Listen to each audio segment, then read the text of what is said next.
ప్రభునందు ప్రియమైనటువంటి నాతోటి సహోదరి సహోదరులందరికీ మన ప్రభువును రక్షకుడైన యేసుక్రీస్తు నామములో అందరికీ వందనాలు తెలియజేస్తూ ఉన్నాం. ప్రియులారా, అనుదినము మీతో కలిసి దేవుని యొక్క మాటలు పంచుకునే అవకాశాన్ని దేవాతి దేవుడు నాకు ఇచ్చారు. అందుని బట్టి దేవుని కృతజ్ఞత తెలియజేస్తూ ప్రతిరోజు దేవుని యొక్క వాక్యాన్ని ఆలకించి మీరందరూ కూడా దేవుని పొందుకుంటున్నారని మేము భావిస్తూ ఉన్నాం. హనుమాన్ జంక్షన్ క్రీస్తు సంఘం ద్వారా ప్రసారమయ్యేటువంటి ఈ ప్రసంగాలను, దేవుని మాటలను మీరందరూ కూడా ఆలకించి మా పరిచర్యలో అనేక మందికి ఈ మాటలు షేర్ చేసి మా పరిచర్యలో మీరు కూడా పాలుభాగస్తులు కావాలని ప్రేమతో కోరుతూ ఉన్నాం. ఈ సమయంలో మనం కొద్ది నిమిషాలు దేవుని యొక్క వాక్యాన్ని మనం ధ్యానం చేసుకుందాం. ఈరోజు మనం ధ్యానం చేసుకోబోయేటువంటి అంశం ఏంటంటే దేవుని భద్రత అనే అంశాన్ని మనం ఆలోచన చేస్తాం. ఈ లోకంలో చాలా మంది భద్రత అనేటువంటిది డబ్బులో ఉందని కొంతమంది, భద్రత అనేటువంటిది తిరిగే కారులో ఉన్నది కొంతమంది, భద్రత అనేది కట్టుకునే ఇంట్లో ఉందని కొంతమంది, భద్రత అనేది లోక సంబంధమైనటువంటి పలుకుబడిలో ఉందని చాలామంది అపోహపడుతున్నారు. నాతోటి ప్రియమైనటువంటి దేవుని పిల్లలారా, భద్రత అనేటువంటిది భౌతిక సంబంధమైన వాటి మీద లేదు. భౌతిక సంబంధమైన వాటిలో భద్రత లేదు. లోకం అనుకున్నట్టుగా కారుల్లో కానీ, లోకం అనుకున్నట్టుగా ఇళ్లలో కానీ, లోకం అనుకున్నట్లుగా డబ్బులో కానీ మన భద్రత ఉండదు. ఎందుకంటే అవన్నీ తాత్కాలికమే. నిత్యము భద్రత ఎవరి దగ్గర నుండి లేక ఎక్కడి నుంచి వస్తుందని అంటే దేవుని దగ్గర నుంచే భద్రత అనేది వస్తుందనే విషయాన్ని మనం అర్థం చేసుకోవాలి. ఇంగ్లీష్లో 2 పదాలు ఉపయోగించారు భద్రత అనే పదానికి. ఒకటి సేఫ్టీ, సెక్యూరిటీ. ఈ లోకంలో చాలా మంది సేఫ్టీ కోసం ఆలోచన చేస్తారు, సెక్యూరిటీ కోసం ఆలోచన చేస్తారు. దానికోసము లోక సంబంధంగా అనేకమైన పరుగులు తీస్తూ ఉంటారు, అనేక ప్రయత్నాలు చేస్తూ ఉంటారు. అవన్నీ తప్పు నేను అనం, కానీ మన కుటుంబాన్ని నడిపించుకోవడానికి, మన కుటుంబాన్ని పోషించుకోవడానికి, కుటుంబానికి భద్రత ఇవ్వడానికి మనం లోక సంబంధంగా ప్రయత్నాలు చేయొచ్చు ఉద్యోగపరంగా. అయితే అసలైనటువంటి భద్రత, అసలైనటువంటి సెక్యూరిటీ అనేటువంటిది అది దేవుని దగ్గరే ఉందనే విషయాన్ని మనం అర్థం చేసుకోవాలి. భద్రత అనే మాటకి అర్థం ఏంటంటే ప్రమాదాల నుండి లేక గాయాల నుండి, నష్టాల నుండి, భయాలు లేక బెదిరింపుల నుండి స్వేచ్ఛ కల్పించడమే భద్రత లేక రక్షించడం అని దేవుని వాక్యం తెలియజేస్తూ ఉంది. 34వ కీర్తన గ్రంథము 34వ అధ్యాయము 7వ వచనాన్ని కనుక మనం ఆలోచన చేసినట్లయితే, యెహోవా యందు భయభక్తులు గలవారి చుట్టూ ఆయన దూత కావలి ఉండి వారిని రక్షించును. ఎవరైతే దేవుని యందు భయము భక్తి కలిగి ఉంటారో వారి చుట్టూ కూడా ఆయన దూత కావలుగా ఉండి వారిని రక్షిస్తాడ. నాతోటి ప్రియమైన వాళ్ళారా, ఇప్పుడు చెప్పండి, భద్రత అనేటువంటిది దేవుని యందు భయభక్తులు కలిగితే ఉంటుందా, లేకపోతే లోక సంబంధంగా ఉంటుంది అనే విషయాన్ని మనము ఆలోచన చేయాల్సినటువంటి అవసరం ఉంది. ఈ పాఠాన్ని ఉద్దేశించి కొన్ని ప్రాముఖ్యమైనటువంటి విషయాలు మనం ఆలోచించేద్దామండి. కొన్ని ప్రాముఖ్యమైనటువంటి విషయాలు మనం ఆలోచించేద్దాం. దేవుడు ఎలా మనకు భద్రతను కల్పిస్తాడు, దేవుడు మనకు ఎలా భద్రతను కల్పిస్తాడు అని మనం ఆలోచన చేసినట్లయితే, దాంట్లో ఒకటి, మనం ప్రమాదాల్లో ఉన్నప్పుడు ఆయన రెక్కల కింద మనం కప్పుతాడు. ఆయన రెక్కల కింద మనం కప్పుతాడు. నిజమే కదండి. లోకమంతా భయంకరమైనటువంటి కరోనా తెగులతో బాధపడుతున్నప్పుడు మనల్ని ఆయన రెక్కల కింద కప్పలేదంటారా? లోకమంతా కూడా రకరకాల సమస్యలతో ఉన్నప్పుడు, రకరకాలైన ఇబ్బందులతో ఉన్నప్పుడు మనల్ని ఆయన రెక్కల కింద కాయలేదంటారా? ఆయన రెక్కల కింద మనల్ని కాయమట్టే, ఆయన రెక్కల కింద మనం భద్రపరచమట్టే కదా ఈ రోజుకి మనం క్షేమంగా ఉన్నాం. కనుక దేవుడు అనుదినం మనకి భద్రతను కల్పిస్తూనే ఉన్నాడు. ఆయన ఒకవేళ దేవుడే గనుక భద్రతను కల్పించకపోతే, దేవుడే గనుక మన మీద ఆయన వాత్సల్యతను చూపకపోతే ఎప్పుడో ఈ పాటికి మనం నశించే వారమే. ఈ రోజుకి మీరు, నేను, మనం అందరం కూడా క్షేమంగా ఉన్నామంటే, ఈ లోకమంతా క్షేమంగా ఉందంటే దానికి గల కారణం మానవులందరికీ దేవుడు ఆయన రెక్కల కింద కప్పి భద్రతనిస్తున్నాడు అనే విషయాన్ని మనం అర్థం చేసుకోవాలి. 91వ కీర్తన 1వ వచనం దగ్గర నుంచి 4వ వచనం వరకు మనం చదివినట్లయితే అదే మొత్తం మనం చదువుకోవచ్చు, కానీ కొన్ని వచనాలు మాత్రం చదువుకుందామండి. అదే మొత్తం మీరు రాసుకోండి. 91వ అధ్యాయము 1వ వచనం దగ్గర నుంచి చదువుకుందాం. మహోన్నతుని చోట నివసించువాడే, సర్వశక్తి నిన్ను విశ్రమించువాడు. ఆయనే నాకు ఆశ్రయము, ఆయనే నా కోట, నేను నమ్ముకున్న ఆ దేవుడని నేను యెహోవాను గురించి చెప్పుచున్నాను. వేటగాని ఊరిలో ఉండి ఆయన నన్ను విడిపించును, నాశనకరమైన తెగులు రాకుండా నన్ను రక్షించును. ఆయన తన రెక్కలతో నన్ను కప్పును, ఆయన రెక్కల క్రింద నీకు ఆశ్రయము కలుగును. ఆయన సత్యము కేడము డాలునై ఉన్నాడు. దేవుని రెక్కల కింద మనకు ఆశ్రయం ఉందండి. దేవుని దగ్గర మనకు భద్రత ఉందండి.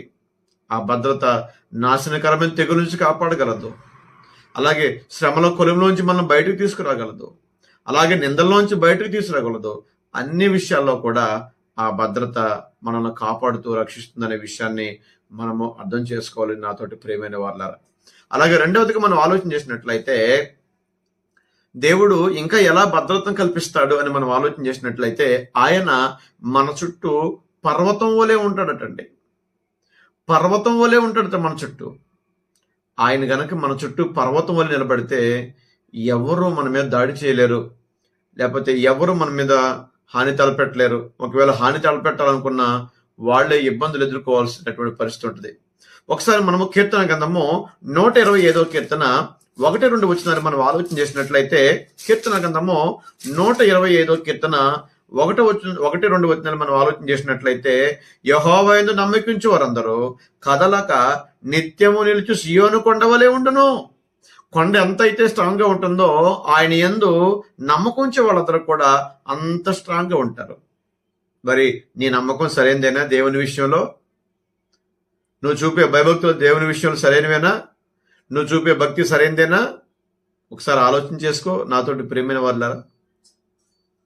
2వ వచనం అంటాడు, యెరూషలేము చుట్టూ ఎందుకని సియోను కొండ వల్ల అంత స్ట్రాంగ్ గా ఉంటాడు అని అంటే, ఎందుకని అంత నిత్యము కదలనటువంటి సియోను కొండ వలె ఎందుకు అలాగా ఉంటాడు ఆయన ఎందుకు భయభక్తులు కలిగిన వారంటే, 2వ వచనం అంటాడు, యెరూషలేము చుట్టూ పర్వతమునున్నట్టు యెహోవా ఇది మొదలుకు నిత్యము తన ప్రజల చుట్టూ ఉన్ను.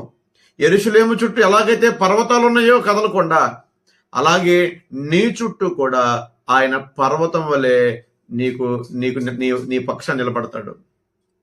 ఈరోజు ఎవరు నిలబడతారండి? కొన్ని కుటుంబాల్లో భార్య నిలబడదు, తల్లిదండ్రులు నిలబడరు, పిల్లలు నిలబడరు, స్నేహితులు నిలబడరు. నీ పక్షాన్ని ఎవరు నిలబెడతారండి? దేవుడు తప్ప. మరి అలాంటి దేవుణ్ణి నువ్వు తక్కువ చూడనేలా? అలాంటి దేవుని మాట అగౌరవపరచనేలా? అలాంటి దేవుని మాటను తృణీకరించనేలా? అది సరైనది కాదు. నాతోటి ప్రియమైన దేవుని బిడ్డలారా, ఆయన యందు నమ్మకం ఉంచావంటే పూర్తిగా ఆయన మీద ఆధారపడాలి. ఎప్పుడైతే నువ్వు ఆయన మీద ఆధారపడతావో ఖచ్చితంగా నీ చుట్టూ ఆయన పర్వతం వలె నిలబడతాడండి. పర్వతం వలె నిలబడతాడు. ఎంత భద్రత అండి ఆయన ఇచ్చేది. 3వదిగా మనం ఆలోచన చేసినట్లయితే ఇంకా ఎలా ఆయన భద్రత కల్పిస్తాడంటే, మనకి ఈ సమాధి మధ్య ఆయన కాపుదల మన మీద ఉంటుందంట. కీర్తన గ్రంథము 23వ కీర్తన 1-6 వచనాలు మనకు తెలుసు కదండి. కీర్తన, యెహోవా నా కాపరి, నాకు లేమి కలగదు. ఆయన పచ్చిక గల చోట నన్ను పరుండ చేయుచున్నాడు, శాంతికర జలముల యొద్ద నన్ను నడిపిస్తున్నాడు అనేటువంటి మాటలో అక్కడ మనం చదువుకుంటూ అక్కడ అంటాడు, నా ప్రాణం ఆయన శాంతిస్తున్నాడు, తన నామం బట్టి నీతి మార్గం నడిపించున్నాడు. గాఢాంధకారపు లోయలో నేను సంచరించను, ఏ అపాయము భయపడను. నీవు నాకు తోడైందువు, నీ దుడ్డు కర్రయు నీ దండం నన్ను ఆదరించును. నా శత్రువుతో నువ్వు నాకు భోజనం సిద్ధపరచుదువు, నూనెతో నా తల ఎంటి ఉన్నావు, నా గిన్నె నిండి పొర్లుచున్నది. నేను బ్రతుకు దినములన్నీ కృపాక్షముల ఎంట వచ్చును, చిరకాలము యెహోవా మందిరములు నేను నివాసము చేసేదను. నాతోటి ప్రియమైన దేవుని బిడ్డలారా, 6వ వచనంలో ఉన్నటువంటి తీర్మానం కనుక నువ్వు చేసుకుంటే దేవుడు మీకు కాపరిగా ఉంటాడు. ఆయన పచ్చక గల చోట పరుండ చేస్తాడు, శాంతికరమైన జలముల యొద్ద మనల్ని నడిపిస్తాడు, మన ప్రాణానికి సేద తీరుస్తాడు, గాఢాంధకారపు లోయలో సంచలన అపాయంలో కలగకుండా చూసుకుంటాడు, శత్రువులతో మనకు భోజనం సిద్ధపరుస్తాడు, ఆయన మన తల అంటుతాడు, మన గిన్నె నిండి పొర్లేటట్టుగా చేస్తాడు ఆయన. నువ్వేం చేసుకుంటే తెలుసా? 6వ వచనం వాటి తీర్మానం చేసుకోవాలి. ఏంటి 6వ వచనం అంటే, నేను బ్రతుకు దినములన్నీ కృపాక్షం నా వెంట వచ్చును, చిరకాలము యెహోవా మందిరంలో నేను నివాసము చేసేదను. నువ్వు దేవుని మందిరానికి దూరం అయితే దేవుని కాపుదల ఎలా ఉంటుంది? సంఘానికి దూరం అయితే దేవుని కాపుదల, దేవుని భద్రత ఎలా ఉంటుంది? చిరకాలము అంటే బ్రతికినంత కాలము నువ్వు దేవుని మందిరంలో ఉన్నట్లయితే, బ్రతికినంత కాలము ఆయన మందిరంలో నువ్వు నివాసం చేయగలిగితే ఆయన నీ కాపురగా ఉండి నీ అవసరాలని తీర్చి నీకు క్షేమాన్ని భద్రతను ఆయన కల్పిస్తాడని దేవుని వాక్యం తెలియజేస్తా ఉంది. ఇంకా మనం 4వదిగా మనం ఆలోచన చేసినట్లయితే మనల్నట శ్రమల నుండి విడిపిస్తాడట అండి. కీర్తన గ్రంథము 34వ కీర్తన 17-19 వచనాలు మనం ఆలోచన చేసినట్లయితే, నీతిమంతులు మొరపెట్టగా యెహోవా ఆలకించును, వారి శ్రమలన్నిటి నుంచి వాడు విడిపించును. ఎవరు మొరపెట్టగా? నీతిమంతులు, అంటే పాపము లేని వారు, పాపానికి దూరంగా పాయిపోయేవారు, పాపాన్ని అంటకుండా జీవించేవారు. అలాంటి వారు ప్రార్థన చేస్తే అలాంటి వారి శ్రమల నుంచి విడిపిస్తారట. చదువుకుందామండి. వారి శ్రమలన్నిటి నుండి వారిని విడిపించును. విరిగిన హృదయం గల వారికి యెహోవా ఆసన్నుడు, నలిగిన మనసు గల వారిని ఆయన రక్షించును. నీతిమంతుని కలుపుకు ఆపదలు అనేకములు, వాటన్నిటిలో యెహోవా వారిని విడిపించును. నువ్వు నీతిగా బ్రతితే నీకు ఇబ్బందులు వస్తాయి, కష్టాలు వస్తాయి, వేదనలు వస్తాయి. తోటి సహోదరుల ద్వారా రావచ్చు, నువ్వు నమ్మిన వారిని వల్ల రావచ్చు, కానీ దేవుడు నిన్ను కాపాడతాడు సుమి. నువ్వు నీతిగా బ్రతికినట్లయితే, నీతిని విడిచిపెట్టకుండా బ్రతికినట్లయితే నిన్ను కాపాడుతాడు దేవుడు. నీకు భద్రత కల్పించేవాడు నీ పక్కన ఉన్నాడు. అది నువ్వు మర్చిపోవద్దండి. భద్రతను కలిగించేటువంటి దేవుణ్ణి కొనియాడాలి మనం. ఇక చివరికి 5వ విషయాన్ని మనం ఆలోచన చేసినట్లయితే, ఆయన మన త్రోవకు వెలుగై ఉంటాడట. కీర్తన గ్రంథము 105వ చూసినట్లయితే ఆయన వాక్యము ద్వారా మనకి దీపమై ఉంటాడట, మనకు వెలుగట, మనల్ని నడిపించేటువంటి వాడు ఆయన. నీ వాక్యము నా పాదములకు దీపము, నా త్రోవకు వెలుగు అంటాడండి అక్కడ. నేను నడిపించేటువంటి మార్గదర్శి దేవుని వాక్యం. ఆ వాక్యం ద్వారానే దేవుడు మనతో మాట్లాడతాడు. ఆ వాక్యం ద్వారానే, ఆ మాటల ద్వారా దేవుడు మనకు భద్రతనిస్తాడు. కనుక మనము లోక సంబంధులుగా ఆలోచించేయడం మానేసి దేవుని పిల్లలుగా ఆలోచన చేయండి. కష్టాలున్నా భరించండి, సహించండి, ఓర్చుకోండి, నీతిగా బ్రతకండి, ఆయన ఎందుకు సంపూర్ణ నమ్మకం ఉంచండి. దేవుడు మనకి, మన కుటుంబాలకి ఎల్లవేళలా ఆయన కాపుదల, భద్రతను దేవుడు మనకిస్తాడు. అలాంటి భద్రతను దేవుని ద్వారా మీరు అందరూ పొందుకోవాలని మేము ఆశపడుతూ ఉన్నాం. ఈ వాక్యాల ద్వారా మీరు ధైర్యంగా ఉంటూ, ఈ వాక్యాల ద్వారా మీరు ప్రోత్సహింపబడుతూ, ఈ వాక్యాల ద్వారా ఆదరింపబడుతూ ఉంటారని మేము ఆశిస్తూ ఉన్నాం. దేవుని మాటలు ఎల్లవేళ మనం కాపాడతాయి. ఆయన మాటలను నమ్మండి, ఆయన అనుసరించండి, ఆయన చిత్తానుసారంగా జీవించండి. అలా జీవించిన ప్రతి వారిని ఆయన దీవించి కాపాడి భద్రతనిస్తారు. మీ అందరికీ వందనాలు.